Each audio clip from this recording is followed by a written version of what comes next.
여러분, 기독교 신앙에서 우리가 항상 잊어서는 안 되는 것이 뭐냐면 기독교 신앙은 항상 대비하는 신자의 삶을 요구하고 있습니다.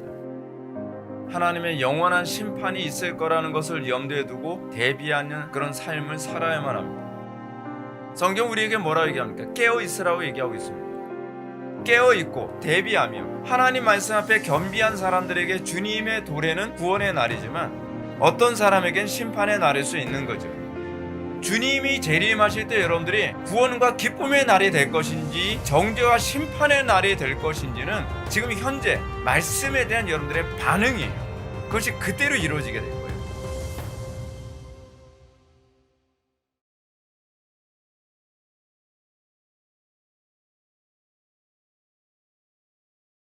하나님 말씀 오셨습니다. 하나님 말씀은 베드로전서 2장 9절입니다. 하나님 말씀은 베드로전서 2장 9절 말씀, 신약성경 379페이지입니다. 신약성경 379페이지 베드로전서 2장 9절 말씀 찾으셨으면 제가 봉독하도록 하겠습니다. 그러나 너희는 택하신 족속이요 왕같은 제사장들이요 거룩한 나라요 그의 소유된 백성이니 이는 너희를 어두운 데서 불러내어 그의 기이한 빛에 들어가게 하신 이의 아름다운 덕을 선포하게 하려 하심이라. 아멘. 이 시간은 제가 이제 특별히 설교를 따로 준비를 했습니다. 하나님의 아래태를 본 사람들의 소명이라는 제목으로 하나님 말씀 증거하도록 하겠습니다. 하나님의 아래태를 본 사람들의 소명. 제가 자주 언급하고 있는 것처럼 그 교회의 존재 목적에 대해서 우리가 분명하게 이해를 해야만 합니다. 교회의 존재 목적이 자꾸 예수천당 불신적으로 이렇게 정의되게 되면 굉장히 좀 심각해집니다. 그러니까 교회가 예수천당 불신족이라고 하는 쪽에 초점이 맞춰진 거 일종의 철학적으로 얘기하면 실용주의에 좀 많이 비중이 맞춰진 것이거든요. 그래서 여러분들이 아마 이 교회 저 교회를 많이 다녀보신 분들은 아시겠지만 선교 중심적인 교회들이 숫자는 많을지 모르겠는데 어떤 도덕성이라든지 신앙적 깊이가 굉장히 떨어집니다. 그래서 선교 중심적인 것이 가져다주는 부작용들을 우리가 많이 보면서 왜 저런 현상이 나타났을까라고 했을 때 그것이 교회 존재 목적에 궁극적 목적에 초점이 맞춰져 있지 않아서 그렇습니다. 항상 사탄이 교회를 무너뜨리는 중요한 아주 지혜로운 방법 중에 하나 뭐냐면 본질과 비본질의 자리를 바꿔놓는 겁니다. 요거 위치만 딱 바꿔놓게 되면은요, 이거 완전히 함락하는 게 너무 쉬워집니다. 그러니까 이렇습니다. 교회 존재 목적에서 전도라고 하는 것이 그리고 예수 믿고 천당 가는 거, 이제 구원받는 거, 이거 굉장히 중요하죠. 여러분, 우리가 그냥 노골적으로 까놓고 얘기해서 우리가 구원받고 싶어서 교회에 온 거 아닙니까? 근데 구원받고 싶어서 교회로 온다고 했을 때에 구원 자체가 목적이 아니라 구원 그 이후에 사실은 초점이 맞춰져 있는 거거든요. 근데 우리가 구원받기 전에는 그게 안 보여요. 근데 구원을 받고 난 다음에는 하나님께서 이것을 위하여 나를 구원하셨구나라는 걸 알게 되는 겁니다. 근데 이제 문제가 상당수의 그리스도인들이 교회에 나오는 성도들이 구원 자체에서 더 이상 넘어가려고 하진 않죠. 그러니까 조나단 에드워즈의 표현처럼 구원이라고 하는 것은 종속된 목적이고요. 그리고 하나님의 영광을 위하여 사는 것이 본질적 목적입니다. 근데 하나님의 영광을 위하여 살려면 사실은 구원을 받아야만 하기 때문에 구원을 받는다는 것이 종속된 목적이 되는 것이죠. 그래서 에드워즈는 이렇게 얘기합니다. 수단적 목적, 즉 사람의 구원은 가치 면에서 최고의 목적이 될 수 없다고 합니다. 가치의 면에서 어때요? 최고의 목적이 될 수 없습니다.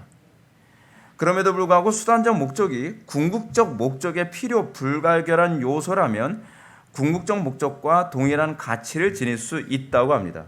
조나단 에드워즈는 이걸 종속된 목적이라고 표현하기보다는 수단적 목적이라고까지 이렇게 얘기하고 있어요. 그러니까 구원이라고 하는 게 뭐예요? 예수 믿고 천당 간다, 내가 구원받는다라고 하는 것이 뭐라고요? 그냥 수단이에요. 수단적 목적이에요. 그러니까 궁극적 목적이 뭐냐면 천당이 아니라 다르게 얘기하면 천당을 이루기 위해서입니다. 천국을 이루도록 하기 위해 우리가 구원받은 겁니다. 그러면 이게 이 사람이 구원받은 사람인가 아닌가를 우리가 쉽게 알 수 있는 시금석이 여기서 딱 튀어나오게 되죠. 뭐예요? 이 사람이 가는 곳마다 천국 이루는 사람입니까? 이 사람이 가는 곳마다 지옥을 이루는 사람입니까?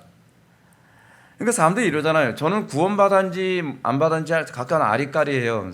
아리까리할 거 하나도 없어요. 그 일본어 자꾸 쓰지 마십시오. 그러니까 아리까리하지도 않아요. 이 사람이 가는 곳마다 가시덤불과 엉겅퀴를 내고 돌아다닌다고 한다면 이 사람은 아직까지 누구의 수단이에요? 마귀의 수단이죠. 하나님의 수단으로서 붙잡힌 바 된 사건이 뭐냐면 이게 구원인 거예요. 그럼 하나님께서 우리를 왜 구원하셨다고요? 하나님의 나라를 이루는 하나님 나라의 군사가 되게 하기 위해서 그래요. 그래서 예수님께서 말씀하시죠. 열매를 보면 나무를 알 수 있다는 거죠. 그 나무가 궁극적으로 목표로 한 바가 뭐예요? 열매죠. 열매. 그래서 열매를 이루지 못하면 그 나무를 잘라버리기까지 하지 않습니까? 그러니까 우리가 교회 안에서 굉장히 강조가 잘 안 되고 있는 것이 뭐냐면 열매에 대한 강조가 별로 안 돼 있고 항상 어디에만 초점이 맞춰져 있냐면 나 구원받나 구원받지 못하냐에 관한 구원의 확신이라. 이 구원의 확신도 사실은 이게 목적이 아니라 이게 수단이거든요.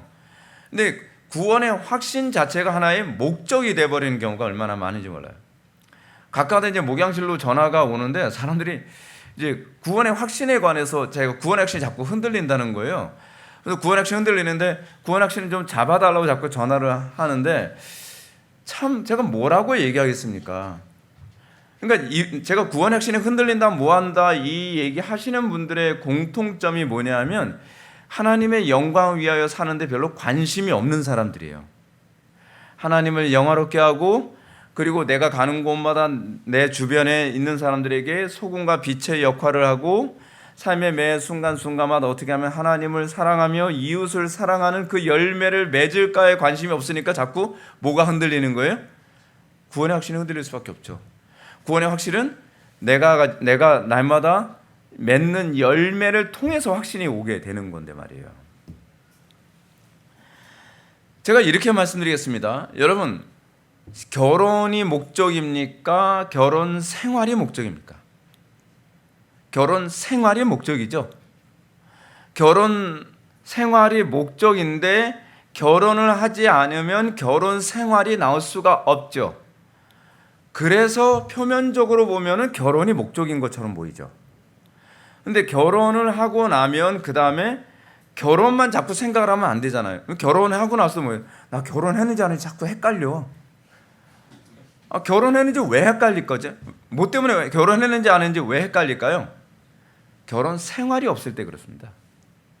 결혼 생활이 없으면 결혼했는지 안 했는지가 맨날 헷갈리는 거예요. 그래서 맨날 뭐만 봐요? 웨딩드레스 입고 사진 찍은 거 하면 아이고 나 결혼했구나. 또 몇 년 또 지나면 또 자꾸 헷갈리는데 그럼 또 앨범 뒤져면 나 결혼했구나. 옆에 남편이 있는지 보면 될 게 아니에요. 웨딩드레스 입고서 찍은 것만 계속 확인하는 거예요. 남편과의 관계 안에서 결혼 생활이 있으면 결혼 자체에서 혼란스러울 게 전혀 없잖아요.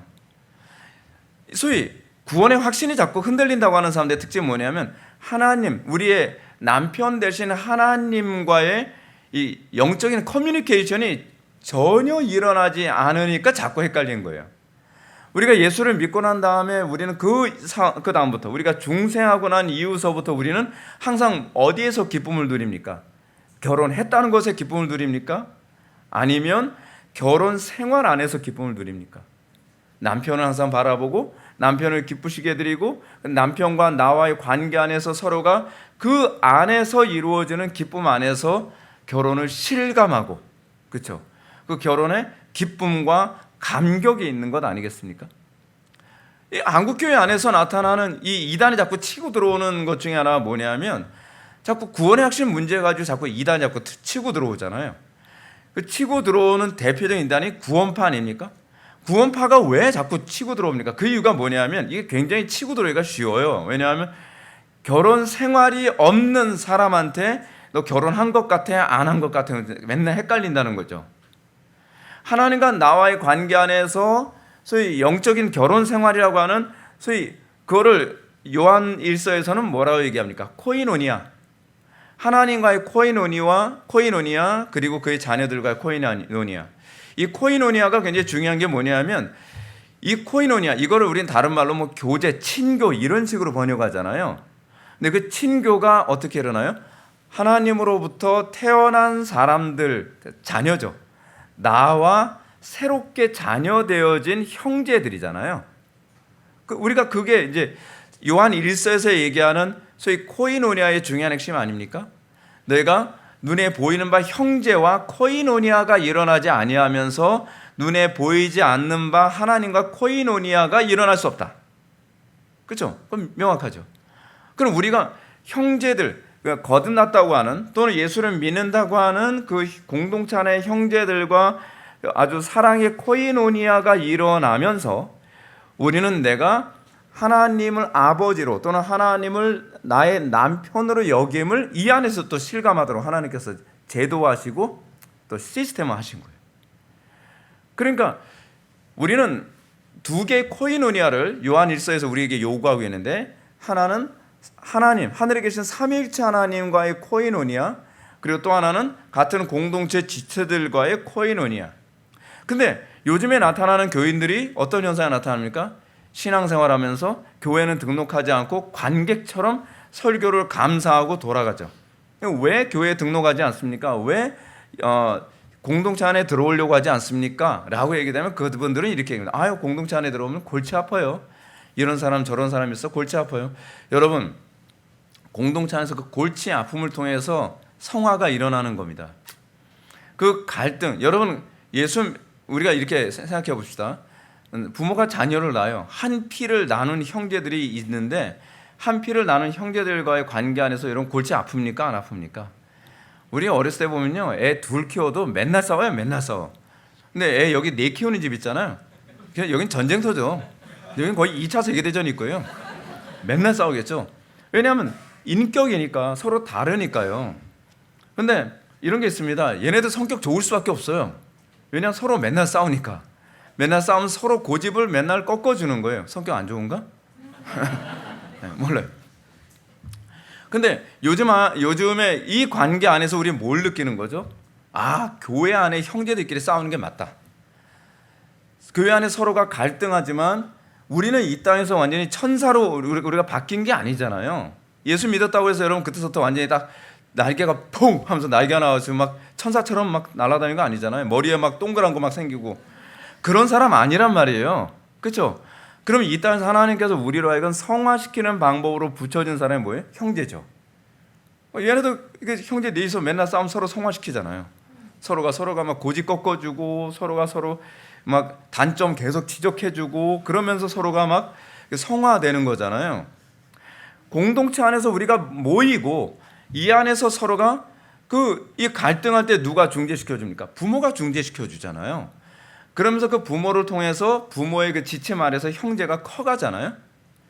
똑같죠. 우리가 공동체 안에 서로 다투고 싸우고 갈등하고 눈물 흘리고 괴롭고 그러는 가운데서 매주마다 선포되어지는 하나님의 말씀을 들으면서 아버지의 말씀 안에서 우리가 형제간에 서로 사이좋게 지내고 그러면서 공동 또 남편 대신 그리스도와 교제 안에 이 관계가 끊어지지 않도록 끊임없이 애를 쓰는 관계.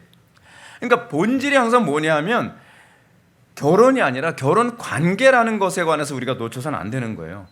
그래서 이게 성경에 보게 되면 어떤 표현이 많이 나오냐면 가족이라는 관점 또는 남편과 아내라는 관점. 그래서 뭐라고 이 교회 지체들을 같은 신앙 공동체 뭐라죠? 같은 한 족속 또는 뭐라죠? 친족이라고 하는 이런 개념을 많이 사용하죠. 그 안에서 신앙이라는 게 뭔 거예요? 신앙이라고 하는 건 내가 천당 가냐 못 가냐에 관한 문제를 떠나서 관계인 거예요. 관계.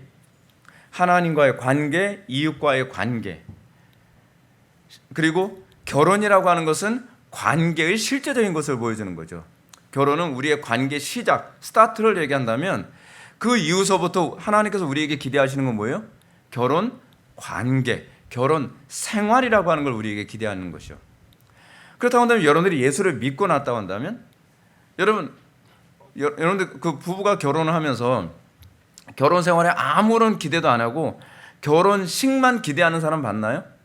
그런 사람은 사기꾼일 경우가 많아요. 왜냐하면 그 사람의 재산만 탐내는 거예요. 그렇죠? 저 인간이 보니까 돈이 많아. 그렇죠? 결혼식만 하면은 저 재산은 내 재산이야. 요즘 그런 그 사기꾼들이 있잖아요. 그렇죠? 근데 교인들 중에 그런 사기꾼들이 많죠. 천국은 가고 싶은데 신랑 대신 그리스도께 대해는 마음이 없어요. 그래서 그런 거예요. 저 그리스도를 내 신랑으로 삼으면 천당은 내 거 되겠지? 그리고 일단 결혼하고 난 다음엔 속된 말로 그냥 안면 딱 까는 거죠. 이거 여러분들 인간적으로도 할지 못 되는 거거든요. 그런데 우리가 그리스도와의 관계 안에서 이런 삶을 아무렇지도 않게 생각을 하고 있다는 거죠. 그리스도와의 관계 안에는 사랑의 관계가 아니라 뭔가 내가 얻을 게 있는 관계이기 때문에 교회를 다니는 거예요. 아우 정말 교회 다니기 진짜 싫은데 천당을 가야 되니까 그냥 사기꾼처럼 신앙생활하는 거예요. 사기꾼처럼.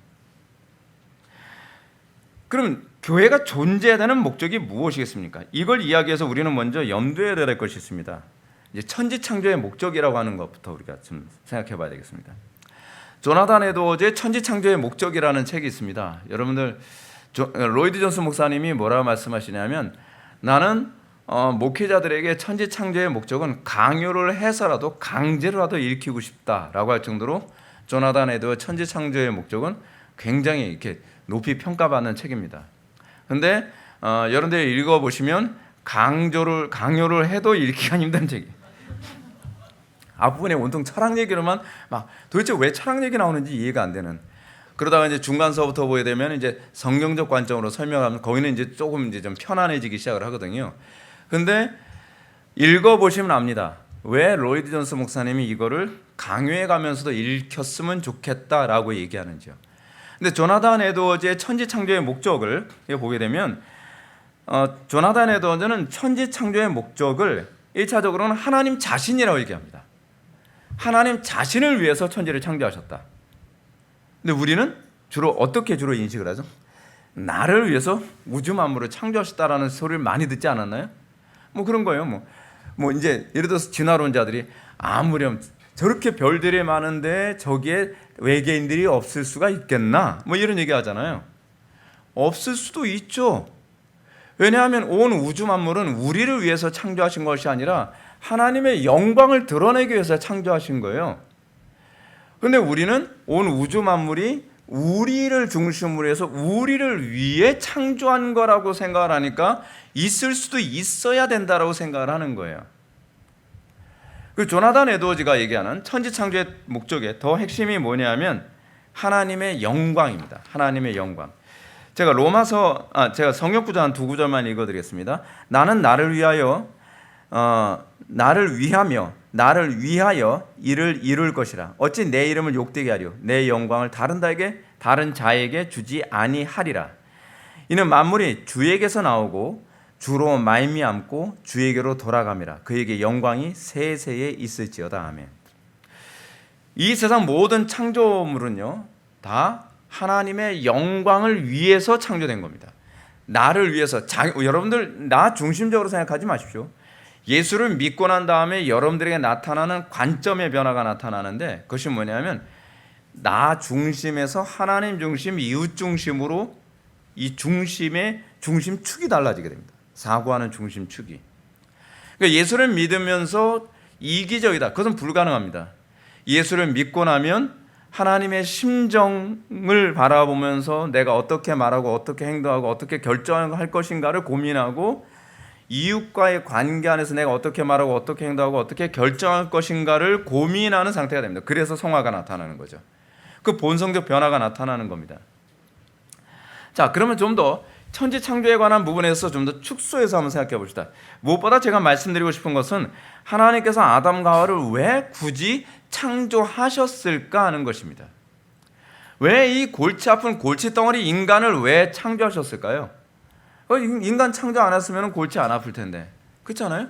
그래 인간 창조하지 않고 뭐 짐승들 알아서 뛰어놀고, 뭐 사슴들 알아서 뛰어놀고, 뭐 두더지는 알아서 땅 파고, 뭐 새들은 알아서 날아다니고, 그러면 얼마나 편하겠습니까? 근데 이 골치 아픈 인간을 창조하셔가지고 계속 스트레스, 면역력 떨어지게. 그러니까 여러분, 우리는 이렇게 생각합니다. 하나님께서 아담과 하와를 왜 창조하셨다고요? 아담과 하와의 행복을 위해서 창조하셨다고 생각해요. 그게 철학적으로 사고하는 겁니다. 철학적 관점으로 사람을 보는 거예요. 왜? 철학에서 핵심이 뭐예요? 철학에서 항상 목적하게 되면 목적의 자리에 항상 뭘 집어넣죠? 행복을 집어넣는 거거든요. 아담과 하와의 행복을 위해서 하나님께 창조하신 게 아니에요. 하나님께서 그렇게 하셔야 할 이유도 없습니다. 왜 아담과 하와의 행복을 위해서 하나님께서 아담과 하와를 창조하셔야 되는 거죠? 그렇다고 해서 아담과 하와의 행복이 하나님의 창조의 전혀 고려 대상이 아니었다는 것은 아닙니다. 만약 하나님께서 아담과 하와의 행복이 아니라 아담과 하와를 그냥 어떤 그 노예처럼 쓰기 원했다고 하신다면 우리가 생각해 볼 것이 있습니다. 뭐냐면 아담과 하와, 다시 해도 우리 인간을 창조하실 때 행복이라는 것을 느낄 수 없도록 창조하셨을 겁니다. 노예로 창조하는데 왜 행복이라는 감정을 느끼도록 창조해야 되죠? 그게 오히려 안 좋은 역할만 하게 될 텐데. 그러니까 행복이라고 하는 것은 종속적 목적이기 때문에 그런 거예요. 궁극적 목적은 하나님의 영광을 위해서 아담과 하와를 창조하신 거고요. 그리고 인간이 행복을 느끼는 건 어디서 행복을 느끼도록 하나님께서 인간을 창조하셨냐면 하나님의 영광을 나타내고, 바꿔서 얘기하면 하나님을 사랑하고 형제를 사랑하는 데서 행복을 느끼도록 창조하신 거예요. 근데 인간이 타락하고 난 다음에는 절대로 하나님이나 이웃을 통해 그들에게 복의 근원으로서 살아가는 데서 행복을 느끼지 못하게 돼버렸어요. 그러니까 자기를 행복하게 하기 위해서 자녀까지 희생시키고요, 자기를 행복하게 해서 배우자까지 희생시키면서 살도록 인간이 그렇게 틀어져 버린 겁니다. 행복을 느끼는 게 문제가 아니라 행복을 느끼는 방식이 완전히 왜곡되어져 버린 거예요. 어떤 분은 이런 얘기 하더라고요. 인간이 어느 정도로 자기 사랑, 자기 애에 이게 집착하는 존재인지는 운전해 보면 안다는 거예요. 왜요? 여러분, 운전해서 교통사고가 딱 일어나잖아요. 딱 부딪혀서, 또는 어디 부딪혀서 죽잖아요, 사람이. 근데 부딪혀 죽을 때 주로 어느 쪽 사람이 죽을 것 같습니까? 보조석에 앉은 사람이 죽을 것 같습니까? 운전석에 앉은 사람이 죽을 것 같습니까? 주로 보조석에 앉은 사람이 죽는데요. 그러니까 순간적으로 핸들을 틀 때 자기 안전을 위해서 먼저 핸들을 튼다는 거예요. 그래서 보조석에 앉아있는 아내나 자녀가 죽고 오히려 운전석에 있는 사람은 살아있는 경우가 많다는 거죠. 인간이란 존재는 어떤 면에서, 여러분 보십시오. 자녀를 키우는 분들도요, 너 잘 되라고 하는 거야. 그 거짓말 하지 마세요. 사실은 내가 잘 되고 얘를 통해서 내가 얻는 후광을 얻고 싶고 얘를 통해서 내가 더 노후를 보장받고 싶고 행복하고 싶어서 자녀를 악용하려고 하는 경우가 태반이거든요. 배우자의 관계에서도 그런 경우가 태반이죠. 자기의 만족과 자기의 행복을 위해서. 근데 성령으로 거듭난 이후에는 하나님의 영광을 드러낼 때 거기서 무한한 행복을 느껴요. 그리고 이웃에게 유익을 끼치고 이웃이 행복해하는 것에서 내가 살아있다는 것을 느껴요. 여러분, 목회가 어떨 때 행복한지 아십니까? 저는 여러분들한테 제가 말씀드렸지만 헌금 많이 들어오는 거에 대해서 저는 별로 감동이 없어요.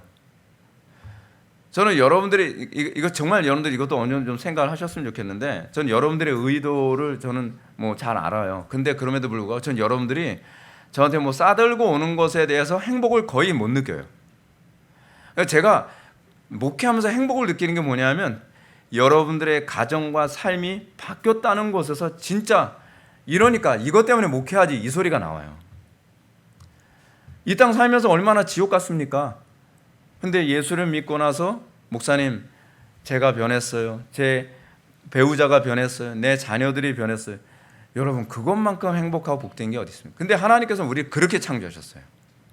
하나님께서는 하나님의 영광을 드러내고 그리고 이웃에게 복의 근원으로 살아가는 것에서 사실 나한테 아무 이익도 없는데 거기서 우리는 행복을 느끼도록 하셨죠. 우리는 천지창조의 목적을 교회의 존재 목적이라는 차원에서 오늘 본문을 좀 더 확대해서 볼 수 있는 아주 중요한 본문으로 이제 들어가도록 하겠습니다. 그것이 바로 출애굽기 19장입니다.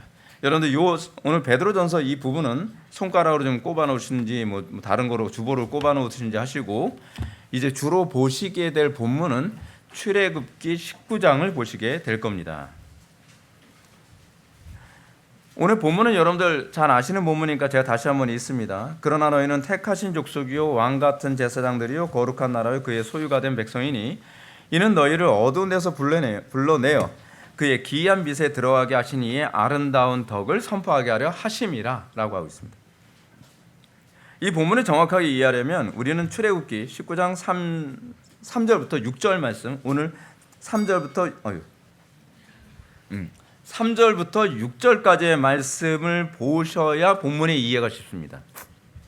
왜냐하면 베드로전서 2장 9절 말씀을 기록할 때에 사실은 출애굽기 19장 3절부터 6절 말씀을 염두에 두고 기록했기 때문에 그렇습니다. 자, 더 정확하게 얘기한다면 출애굽기 19장 1절부터 3절 전반부까지의 말씀과 3절 하반부부터 6절까지는 완전히 이게 독립되어진 단락입니다. 그래서 원래는 3절이 이렇게 끝나면 안 됩니다. 3절이 어디서 이게 끝나야 되냐면 3절 보시겠습니다. 모세가 하나님 앞에 올라가니 여호와께서 산에서 그를 불러 말씀하시되, 여기서 끝나야 돼요. 3절이. 그리고 그 다음 절이 너는 이같이 야곱의 집에 말하고 이스라엘 자손들에게 말하라 라고 이렇게 시작을 해야 됩니다. 본문은 사실은 이게 완전히 다른 스토리로 단락이 끊어져 있는 거예요. 끊어져 있는데 이것을 며라고 하는 접속사로 연결시키는 바람에 본문이 이게 마치 두 개 본문이 연결된 것처럼 이렇게 오해하도록 이렇게 번역이 됐거든요. 그래서 오늘 본문 말씀과 관련해서 우리가 19장 3절 하반부부터 6절 말씀의 구조를 제가 먼저 설명하고 그리고 나서 오늘 본문 강해를 진행해 나가도록 하겠습니다. 19장 3절 하반부는 이렇게 시작하죠. 너는 이같이 야곱의 집에 말하고 이스라엘 자손들에게 말하라. 이게 바로 3절부터 6절까지의 서론입니다. 이게 서론에 해당하는 부분이에요. 그래서 야곱의 집과 이스라엘 자손들은 오늘 본문과 관련해서 베드로전서와 관련해서 보게 되면 교회를 지칭하는 표현이죠. 그렇죠? 신약의 교회를 뭐라고 불러요? 새 이스라엘이라고 이렇게 부르지 않습니까? 그러니까 이 본문은 신약적으로 보게 되면 베드로도 그렇게 이해하고 그렇게 쓴 겁니다. 교회를 지칭하는 것이고요. 모세 당시 이 본문은 분명히 출애굽을 한 이스라엘 백성들을 향한 것입니다. 자, 그리고 19장 6절 하반부로 또 보시게 되면 뭐라고 얘기가 나와 있냐면 너는 이 말을 이스라엘 자손들에게 전할지어다 라고 얘기하면서 사실 이게 결론입니다. 결론. 제가 뒷부분에서 이 결론 부분을 다시 제가 설명하겠지만 결론 부분에서도 동일한 말씀을 하심으로써 이렇게 본문 구조가 이렇게 된 건 이게 독립된 단락이라고 하는 것을 보여주기 위해서 3절 하반부하고요 6절 하반부가 거의 비슷한 말로 이렇게 기록된 거예요. 그래서 딱 요거는 한 단락이에요. 한 단락, 한 센텐스가 되는 거죠. 그러면 하나님이 이스라엘을 애굽으로부터 불러내신 목적이 뭐라고 말씀하시는 겁니까? 이것을 이 시대의 교회에게 적용한다면 하나님께서 이 세상에서 우리를 이끌어내셔서 구원하신 궁극적인 목적이 무엇인지를 말하고 계신다라고 하는 거죠. 하나님께서는 이스라엘 백성들을요 출애굽을 시키고 나서 어디에 처음에 이제 모이게 하시죠? 시내산 아래 딱 모이게 하신 거예요. 모이게 하시고 나서 그 부분이 출애굽기 19장의 얘기가 그거든요. 그리고 20장에 가서 이제 십계명이 이제 언급이 되죠. 19장에서는요 이런 거죠. 이제 이스라엘 백성이 다 모였어요. 얘들아, 내가 니네들을 왜 애굽에서 끄집어낸지 알겠니? 그러면 그냥 가나안 땅 보내려고 우리를 끌어내신 건 아닌가요? 라고 그렇게 얘기하겠죠. 우리가 흔히 대답하는, 다시 바꿔서 얘기하면 여러분들은 왜 구원을 받았는지 아십니까? 라고 제가 질문하면 여러분들은 뭐라고 대답하겠어요? 천당 가려고요 라고 그렇게 얘기하겠죠. 그러면 하나님이 아니 그거는 그냥 종속된 어떤 수단적 목적에 불과해. 진짜 목적이 뭔지 가르쳐 줄게. 이거 명심해라 라고 얘기하는 거죠. 자, 우리가 그런 차원에서 출애굽기 19장 4절을 통해 하나님께서 모세에게 출애굽 사건을 어떻게 요약해주고 있는지를 한번 먼저 보시겠습니다. 19장 4절 보면 내가 애굽 사람에게 어떻게 행하였음과 내가 어떻게 독수리 날개로 너희를 힘입어 내게로 인도하였음을 너희가 보았느니라. 여러분 이거요 구원받은 사람, 소위 이게 중생하게 된 사람들에게 나타나는 간증이기도 합니다. 이스라엘 백성들에게는 어떤 간증이 있죠? 출애굽을 하기 위해서 하나님께서 얼마나 엄청난 그 섭리적 사역을 통해서 애굽의 홍해 바다를 갈라가면서 이끌어내셨는지에 대한 간증이 있죠. 똑같은 겁니다. 하나님께서 어떻게 해요? 자, 이스라엘 백성들아 잘 들어라. 너희는 내가 애굽 사람에게 어떻게 행한 것을 보았느니라. 뭘 보았죠?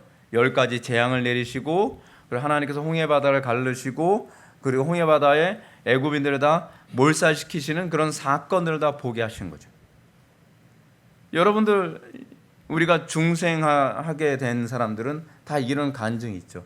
과거에 저는요 어떤 죄에 막 노예 노릇했었고 하나님과 원수 관계에 있었고 이러이러한 삶이 있었는데 하나님께서 그런 죄의 모든 저주로부터 나를 놀라운 섭리로 해방시키셨습니다 라고 하는 것, 그거를 이렇게 한 줄로 요약을 하고 있는 겁니다. 첫 번째로 출애굽 사건을 내가 너희를 어떻게 행했는지 보았다. 우리도 하나님께서 우리를 중생케 하기 위해 하나님께서 우리를 당신의 백성 삼으시기 위해 어떻게 하셨는지 우리는 보았다. 그렇게 우리가 적용할 수 있겠죠. 두 번째는 이겁니다. 내가 어떻게 독수리 날개로 너희를 업었는지 라고 하는 부분. 이 표현은 노예 상태 이후에 찾아온 힘들지 않은 구속의 본질을 암시합니다. 하나님께서 이스라엘 백성들을 어떻게 독수리 날개에 딱 업은 것처럼 그들을 이 시내산 앞까지 오도록 하셨죠. 구름기둥 불기둥으로. 그리고 그들에게 반석을 쪼개서 그 물을 먹게 하시고. 근데 여러분 여기서 독수리 날개로 너희를 업었다라고 하는 이 표현은요 창세기 1장에 나오는 하나님의 신이 수면 위에 운행하시니라라고 하는 그 같은 그런 의미로 사용된 거예요.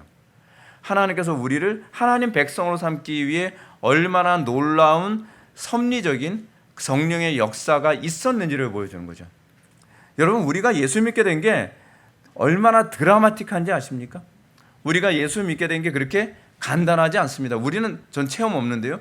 체험이 없는 거 자랑할 문제가 아닙니다. 성경에서 얘기하는 것처럼 우리가 구원을 받았다고 한다면 우리가 어떻게 죄의 노예 상태였는지 그 인식하는 게 굉장히 중요합니다. 예수님께서 바리새인들이나 사두개인들한테 얘기하는 겁니다. 너희는 너희 아비 마귀에서 나왔느니라 라고 하는데 바리새인들은 우리 아비가 왜 마귀인데? 우리 아비는 아브라함입니다 라고 얘기한단 말이에요.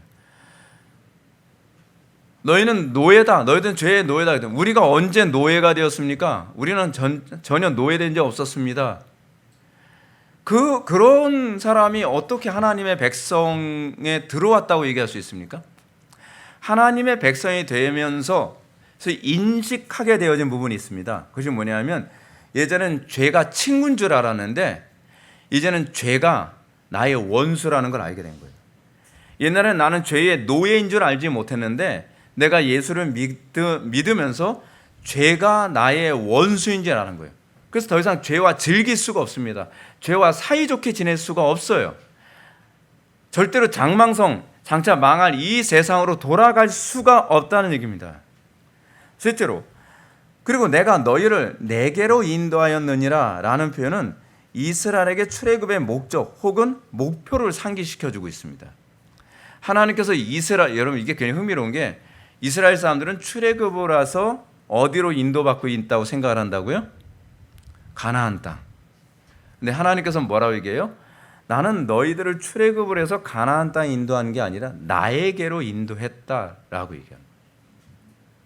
신앙생활이 여러분들 나는 지금 어디로 가고 있습니까? 천당을 간다고 생각을 합니까? 아니면 내가 그리스도께로 인도함을 받고 있다고 생각을 합니까?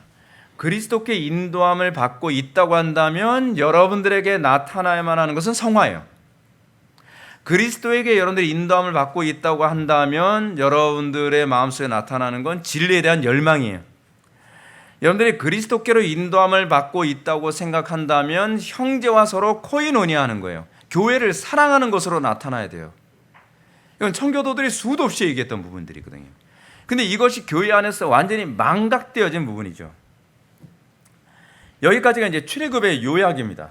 그리고 5절을 보게 되면 출애굽기 19장 5절에 보면 세계가 다 내게 속하였나니 너희가 내 말을 잘 듣고 내 언약을 지키면 너희는 모든 민족 중에서 내 소유가 되겠고, 이 부분이 이제 오늘 본문 베드로전서 2장 9절 너희는 택하신 족속이요. 야, 베드로가 요약 정리 기가 막히게 잘합니다.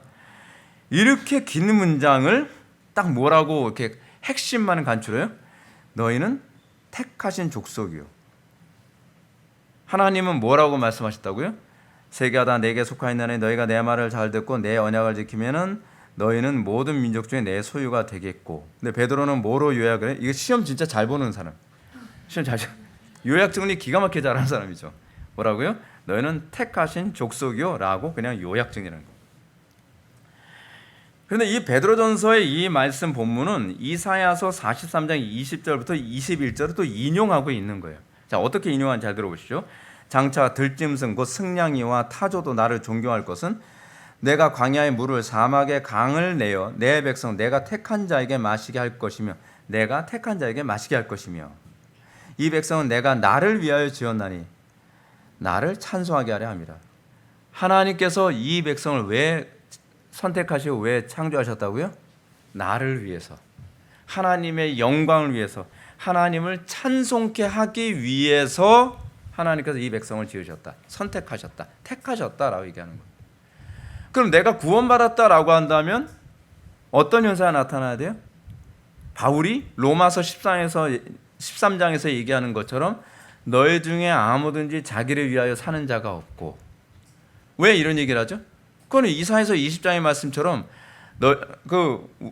하나님의 백성들은 하나님을 위하여 창조됐고 하나님의 찬송을 위해서 창조된 존재이기 때문에.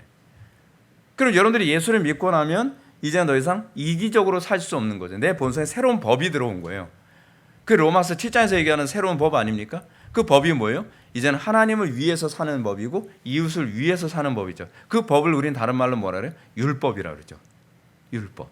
그 율법이 내 의무가 아니라 내 본성으로 내 마음속에 들어오게 된 겁니다.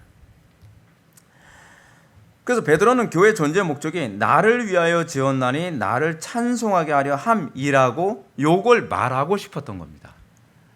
교회 존재 목적이 뭐라고요? 하나님을 위하여 살고 하나님을 찬송케 하는 존재가 되도록 하기 위해서. 자, 근데 여기서 출애굽기에 다시 출애굽기로 돌아가게 되면 출애굽에서 내 언약은 무엇인가 하는 것입니다. 신학자들은 아브라함과 맺은 언약, 아브라함 언약이라고 얘기합니다. 그럼 아브라함 언약의 메시지가 뭔가? 너희 중 남자는 다 할례를 받으라. 이것이 나와 너희 후손 사이에 지킬 내 언약이니라 라고 얘기합니다. 아브라함 언약의 핵심이 뭐예요? 할례 언약이에요. 할례 언약의 핵심이 뭔가요? 그거를 신명기 30장 6절은 이렇게 얘기합니다. 내 하나님 여호와께서 내 마음과 자손의 마음에 할례를 베푸사 너로 마음을 다하며 뜻을 다하여 내 하나님 여호와를 사랑하게 하사 너로 생명을 얻게 하실 것이며. 아브라함 언약의 핵심이 무엇이냐면 하나님을 마음과 뜻과 힘과 지혜를 다해서 사랑하고 이웃을 내 몸처럼 사랑하는 것. 그것이 아브라함 언약의 핵심이에요. 그 아브라함 언약을 통해서 하나님께서 우리에게 기대하시는 것이 뭐냐면 이제는 하나님을 위하여 살고 하나님의 찬송이 되고 하나님을 찬송하는 사람이 되게 하는 것. 그것이 아브라함 언약의 핵심인 거죠. 그렇다고 한다면 우리가 교회된 존재로서 하나님의 백성으로 구원받았다고 한다면 우리에게 나타나야 되는 게 뭔지를 고민해야죠. 이게 안 나타난다면 왜 안 나타나지? 라고 고민해야죠. 다른 사람 안 나타난다고 다른 사람 이렇게 지적질하지 마시고, 나에게 왜 나는 하나님의 영광 위에 사는데 별로 관심이 없을까? 나는 왜 하나님의 이름이 찬송받게 하는데 별로 관심이 없을까? 내 걱정부터 먼저 하란 말이에요. 내 걱정부터. 내가 어떤 상태인가에 관한, 내가 어떤 상태인가. 자, 근데 오늘 본문에서 그 출애굽께서 뭐라고 얘기합니까? 출애굽께서 내 소유라는 얘기가 나옵니다. 어디서 나오죠? 5절 보면 세계가 다 내게 속하였나니 너희가 내 말을 잘 듣고 내 언약을 지키면 너희는 모든 민족 중에 내 소유가 되겠고, 내 소유라고 하는 이 말이 히브리어로 세굴라라고 하는 히브리어를 사용합니다. 세굴라라고 하는 것은 아무하고도 바꿀 수 없는 보석을 이렇게 표현할 때 사용하는 히브리어거든요. 근데 이 세굴라라고 하는 표현을 사실 누구에게 주로 사용했냐면 분봉 왕들에게 사용한 거예요. 분봉 왕. 그러면 세굴라가 누구예요? 아담이죠. 하나님의 형상. 그렇죠. 하나님의 형상. 근데 그 세굴라를 다른 말로 뭐라 하냐면 대리 통치자라고도 얘기할 수 있어요. 하나님께서 이스라엘 백성들을 왜 선택하셨다고요? 하나님의 통치를 시행하는 대리 통치자로 삼으셨다는 거예요. 이것을 신약의 언어로 뭐냐? 하나님의 형상이죠. 하나님의 형상. 하나님께서 우리를 왜 선택하셨어요? 우리를 왜 구원하셨어요? 하나님의 형상을 소유하도록. 근데 그 하나님의 형상의 핵심이 누구죠? 그리스도시죠. 그리스도. 예수를 믿음으로써 우리는 그리스도와 연합하고, 우리가 그리스도와 연합했다는 것은 뭐로 나타나요? 알 수 있어요? 하나님의 형상으로 회복되어져 가는 나의 삶을 통해서 하는 거죠. 그래서 골로새 3장 10절은 이렇게 얘기합니다. 새 사람을 입었으니 이는 자기를 창조하신 이의 형상을 따라 지시기까지 새롭게 하심을 입은 자니라. 예수를 믿게 되었다는 것은 새 사람을 입은 것입니다. 이게 주로 이제 바울이 많이 사용하는 어법인데 옷 입음이라고 하는 표현을 많이 사용하거든요. 그리스도로 옷 입음. 그리스도로 옷 입으면 어떻게 해요? 완전히 그리스도화 되어져 가는 것을 얘기하는 거죠. 그러면 하나님께서 이스라엘을 애굽에서 끌어내어 구원하신 목적이 뭐라는 겁니까? 출애굽기 19장 6절은 이렇게 가르칩니다. 너희가 내게 대하여 제사장 나라가 되며 거룩한 백성이 되리라. 너는 이 말을 이스라엘 자손에게 전할지니라. 오늘 본문에서 이 말씀과 짝을 이루는 부분이 바로 왕 같은 제사장들이요 거룩한 나라요 그의 소유가 되는 백성이니라고 하는 그 소유 세굴라. 그렇죠? 그래서 제사장 나라 혹은 왕 같은 제사장이라고 하는 표현은 창세기 2장 15절에서 나온 경작하며 지키라라는 말을 이렇게 변형시켜서 얘기하고 있는 겁니다. 그러면 여기서 지금 얘기하고 있는 표현이 뭐예요? 하나님께서 이스라엘 백성들을 왜 선택하셨다고요? 또 하나님께서 왜 우리를 구원하셨다고요? 이유가 뭐라고요? 예배자로 살라고요. 그게 바로 경작하며 라는 얘기고 제사장 나라라는 말의 의미입니다. 우리가 제사장 나라로 선택됐습니다. 그건 예배자로 선택됐다는 겁니다. 교회에서 예배를 등한시하면서 신앙생활이라고 얘기하면 곤란하고요. 목사님들이 예배를 개떡같이 인도하면서 그걸 목회라고 얘기하면 곤란하다는 겁니다. 목회의 핵심은 예배입니다. 그리고 목회의 핵심은요, 또 다른 예배와 함께 또 하나가 뭐냐면 지키며 라고 하는 그 샤마르라고 하는 히브리어처럼 뭡니까? 왕 같은 제사장이라고 해가지고 부정이 들어오지 못하게 하는 것. 저는 목회를 그렇게 이해하고 있습니다. 목회는 뭐라고요? 첫째는 예배자의 삶을 살아가는 것. 두 번째는 뭐예요? 부정이 공동체 안에 들어오지 못하도록 막는 것. 그것이 하나님께서 아담과 하와를 창조하시면서 경작하며 지키게 하라라는 얘기죠. 출애굽기에서 제사장 나라로 살 것은 경작에 해당하는 얘기라고 한다면 왕 같은 제사장이라는 말은 이게 헌신된 왕이라는 의미로서 우리가 어떤 삶을 살아야 된다는 겁니까? 거룩을 지켜내는 거룩한 전쟁을 하며 살아가는 전쟁. 여러분들 가정에 부정이 들어오지 않도록, 죄가 들어오지 않도록 끊임없이 싸워야 되는 거예요. 여러분들의 삶 속에 죄가 들어오지 않도록 끊임없이 싸우면서 살아가야 되는 거예요. 교회 안에 부정이, 죄가, 불법이 들어오지 못하도록 끊임없이 싸우면서 가야 돼요. 사람들 많이 모으고 어떻게 하든지 더 많이 천국 보내는 걸 목회라고 생각한다면 그 목사님은 목회가 뭔지 모르시는 겁니다. 성경이 가르치는 목회란 성도들을 어떻게 하든지 거룩한 성전이 되게 하고 예배자가 되게 하고 그리고 그 안에 죄가 들어오지 않도록 끊임없이 이 싸움을 하는 겁니다. 출애굽기에서 거룩한 백성이라고 표현했는데 베드로전서에서는 거룩한 나라라고 이렇게 베드로는 얘기하고 있습니다. 이 표현은 성전의 거룩성을 지키는 샤마르 제사장적 직분을 얘기하는 겁니다. 우리가 관심 가져야 되는 게 우리가 구원받은 목적, 우리가 이제 목표로 삼아야 되는 게 뭐예요? 거룩이에요. 그래서 주님께서 말씀하시는 내가 거룩하니 너희도 거룩하라. 천당만 가면 망고땡이 아니에요.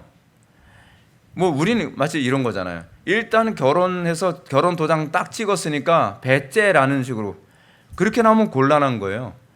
우리는 지금 그런 경우가 되게 많지 않습니까? 나 일단 구원받았으니까 뭐 일단 구원받았는데 나 뭐 지옥 보내진 않겠지.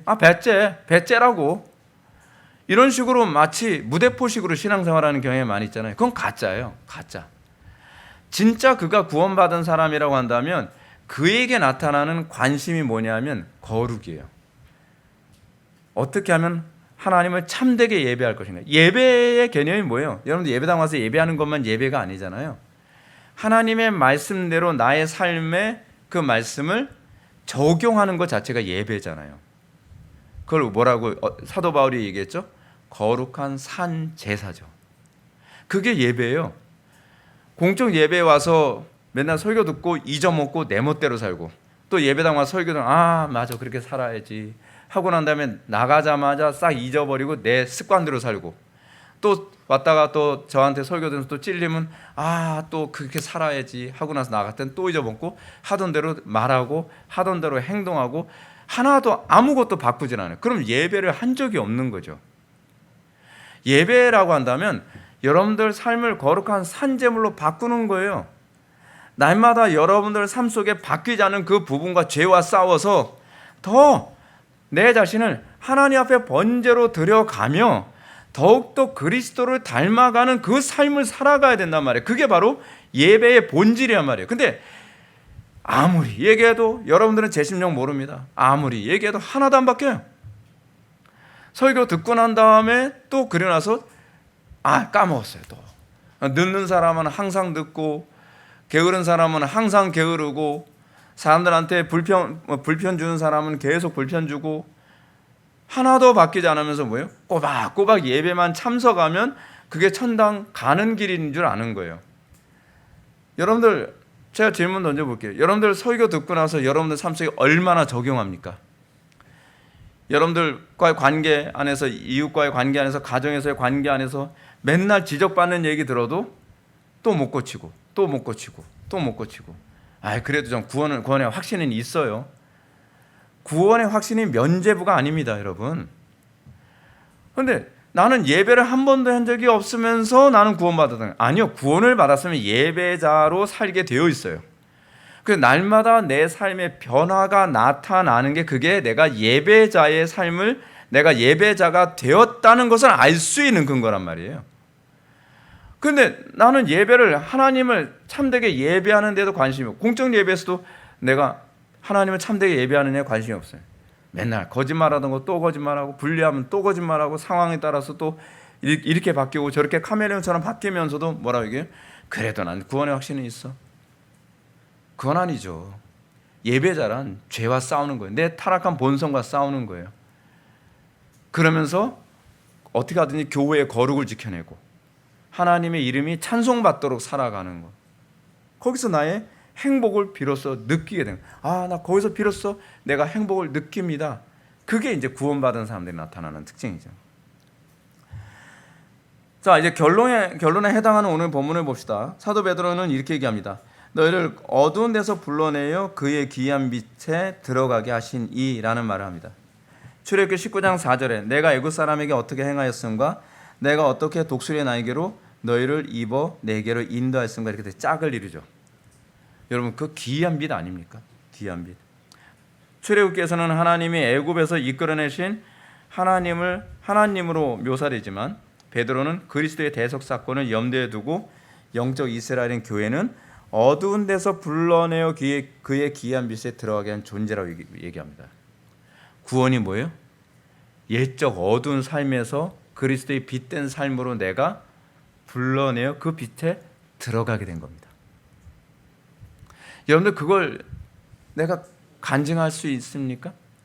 내가 예수를 믿고 난 다음에 그 어두움에서 내가 끌어내어지고 죄된 삶에서 내가 끌어내어져서 이제는 빛된 삶에 내가 들어가게 되고, 그래서 이전 것은 지나갔으니 보라 새 것이 되었도다 라는 것을 여러분 간증하게 됩니까?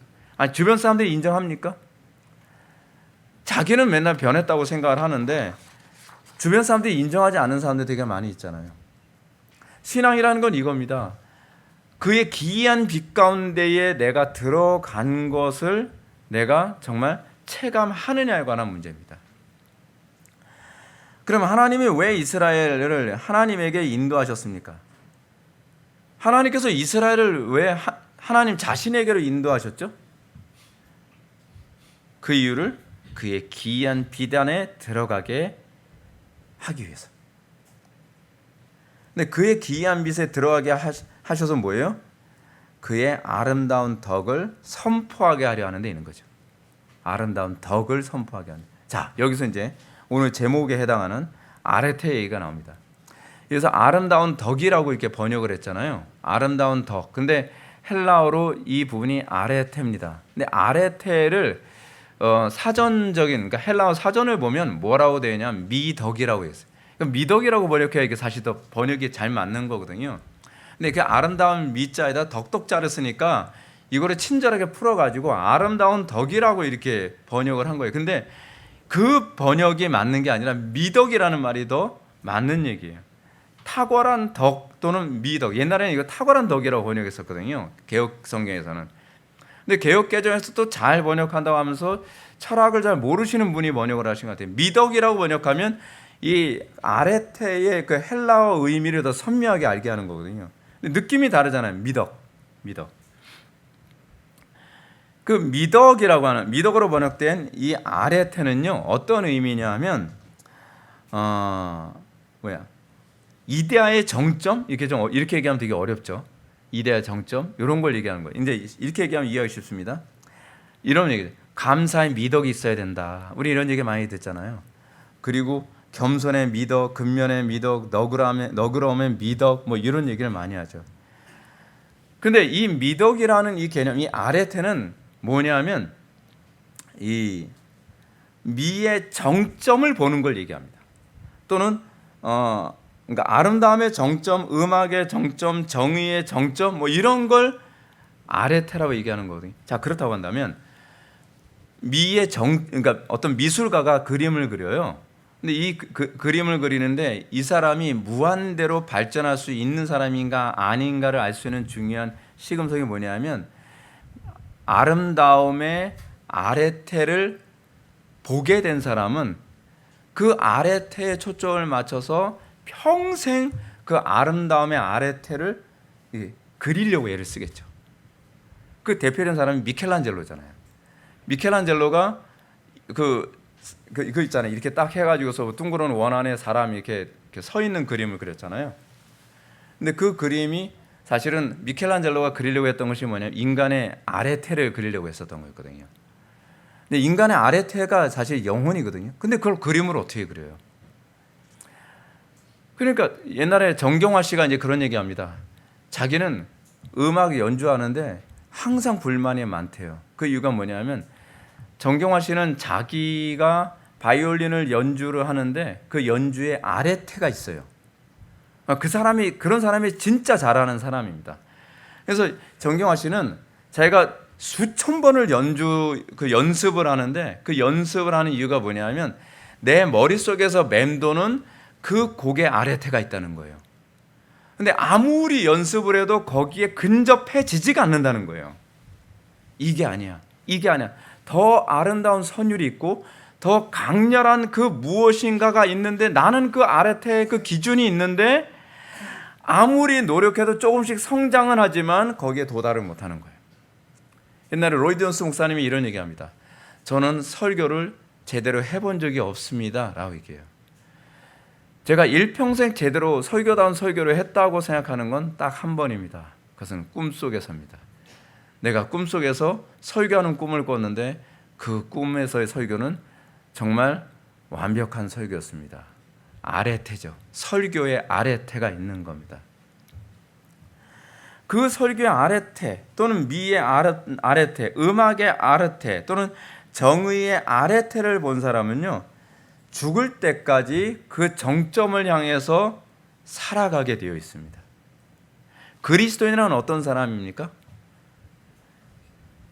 베드로는 하나님께서 교회를 왜 어두운 데서 불러내어 그의 기이한 빛에 들어가게 하셨는가 라고 하는 것은 바로 하나님의 아레테 안에 들어간 사람들만이 일평생 하나님의 영광을 추구하며 살게 되기 때문에 그렇습니다. 하나님의 영광을 드러내며 사는 건요, 하나님의 영광을 본 사람들이 그 하나님의 영광에 살게 되는 겁니다. 제가 이렇게 말씀드리는 건 제가 그냥 철학적 얘기하는 게 아닙니다. 이 부분을 바울은 고린도전서 10장에서 얘기하고 있습니다. 뭐라고요? 모세는 하나님의 아레테, 하나님의 영광의 빛의 뒷모습을 본 사람이라고 얘기합니다. 근데 복음은 뭐라고 얘기합니까? 하나님의 영광의 정면, 그 소위 하나님의 아레테의 정면을 본 것이라고 얘기한 거예요. 전도란 무엇이냐? 우리가 복음을 증거하는 것이란 무엇이냐? 그거를 안 사람이 복음을 증거하게 되는 거예요. 그리고 그 아레테, 하나님의 그 영광의 아레테를 본 사람은 항상 겸손할 수밖에 없는 것이 뭐냐면 하나님의 영광의 빛 앞에서 나는 항상 초라한 거죠. 나는 죄인으로서이다. 나에게서 떠나가소서라는 고백을 하는 거죠. 더 온전함을 바라보고 더 온전함을 바라보죠. 그래서 이런 사람이 일평생 열망하면서 바라보게 되는 게 뭐예요? 주님의 재림이죠. 영원한 나라에 빨리 들어가고 싶은 거죠. 왜요? 이 땅에서는 우리가 아무리 거룩함과 아무리 그 은혜 안에 거한다 하더라도 하나님께서 나에게 비춰주신 그 조명해 주신 하나님의 영광이가 아름다움의 정점에 결코 도달할 수 없다는 것에 대한 탄식이 우리에게 있게 되는 것이죠. 사도 요한은 이렇게 가르칩니다. 사랑하지 아니하는 자는 하나님을 알지 못하나니 이는 하나님은 사랑이심이라. 이 표현의 의미하는 바가 뭔지 아십니까? 하나님의 사랑을 본 사람만이 하나님의 사랑이 뭔지 아는 사람이라는 겁니다. 하나님의 사랑이 뭔지 모르면서 하나님의 사랑을 얘기하는 것은 다른 사랑을 얘기하는 겁니다. 이게 한국교회 안에서 흔히 일어나고 있는 부분이죠. 그 아레테를 추구하는 방식이 뭐라고 얘기합니까? 그것이 바로 예배와 거룩이에요. 예배와 거룩. 왜 예배 거룩을 그토록 외치냐? 이것이 바로 하나님께서 우리로 하여금 하나님의 그 당신의 아레테에 참여하도록 우리에게 주신 것이 바로 예배이고 이것이 바로 거룩이기 때문에 그렇습니다. 근데 내가 하나님의 영광의 아레테를 본 사람이라고 얘기하면서 내가 구원받은 사람, 내가 거듭난 사람이라고 얘기하면서 예배를 그렇게 싫어하고 예배를 등한시하고 거룩에 관심이 없다고 하면서 천국에 갈 구원의 확신이 있다? 그건 잘못된 확신이죠. 그건 자기 착각이죠. 하나님께서는 그런 방식으로 구원의 확신을 심어주신 적이 없습니다. 출애굽기에서는 너희가 내게 대하여 제사장 나라가 되며 거룩한 백성이 되리라 라고 합니다. 이것이 바로 하나님의 아레테에 참여하도록 우리에게 주신 길입니다. 사랑하는 성도 여러분, 교회 사명이 뭐라고 합니까? 온 우주의 창조주이신 하나님만 예배하고 그의 거룩하신 이름을 욕되지 않도록 살아가는 것입니다. 우리는 우리 삶 전체를 통해서 그의 이름이 찬송받도록 살라고 구원받은 존재입니다. 그러기 위해서 우리가 거룩해야만 합니다. 지혜로워야만 합니다. 부지런하여 게으르지 말고 열심히 품고 주를 섬기는 삶을 살아야만 합니다. 도덕적이어야만 합니다. 빛과 소금의 역할을 감당하며 살아야만 합니다. 먹든지 마시든지 무엇을 하든지 하나님의 영광을 위하여 살도록 해야만 합니다. 이것을 위해서 우리가 구원받은 것입니다. 세상 사람들은 하나님의 아레테를 모릅니다. 그래서 하나님의 아레테를 목격한 사람이 그 거룩, 그 예배와 거룩한 삶을 통해서 하나님의 아래테 그 빛의 미세한 조각을 세상 사람들에게 보여줌으로 말미암아 세상 사람들이 우리의 삶을 통해 하나님의 이름을 찬송케 하도록 우리를 구원하신 겁니다. 그 사도 바울이 이 부분에 대한 표현을 뭐라고 얘기합니까? 우리가 마치 로마의 병사들에게 그 붙잡혀가는 그 마지막 그 맨 끄트머리에서 사형당할 목적으로 끌려가는 그 죄수와 같은 입장이라고 얘기를 하는데, 그 세상에서 그런 삶을 살아가면서 하나님께서 우리 통해 기대하시는 바가 뭐냐면 하나님의 거룩하심을 우리를 통해 드러내기를 원하신다는 겁니다. 이 세상은 하나님의 아래태를 보는데 어둡습니다. 그래서 하나님의 아래태를 목격한 구원받은 우리를 통해 하나님께서는 당신의 아래태의 조각을 세상에 비추는 거예요. 그것이 바로 세상의 빛입니다. 세상의 소금의 역할을 하는 겁니다. 하나님께서는 이것을 가능하도록 하기 위해 우리에게 먼저 그의 기이한 빛에 들어가게 하신 것이죠. 다시 말해서 그의 아래태에 들어가게 하신 겁니다. 그래서 세상 사람들이 교회를 보고 하나님을 영화롭게 하고 하나님을 찬송케 하는 것, 그것이 교회가 존재하는 목적인 것을 믿으시기 바랍니다. 기도하시겠습니다. 사랑이 많으신 하나님, 교회가 왜 구원을 받았는지, 교회가 어떤 목적으로 구원을 받았는지에 대해서 우리가 살펴보았습니다. 우리가 하나님의 그 놀라운 그 섭리 가운데서 우리가 애굽에서 끄집어내어져 그의 기이한 빛 가운데 들어가게 하심을 감사드립니다. 우리가 주님께서 뜻하신 그 목적에 부합한 삶을 살게 하여 주시고 우리가 그 가운데서 하나님을 더욱더 영화롭게 하는 삶을 사는 데 인색하지 않도록 은혜 베풀어 주옵소서. 예수님의 거룩하신 이름으로 기도 올려옵나이다. 아멘.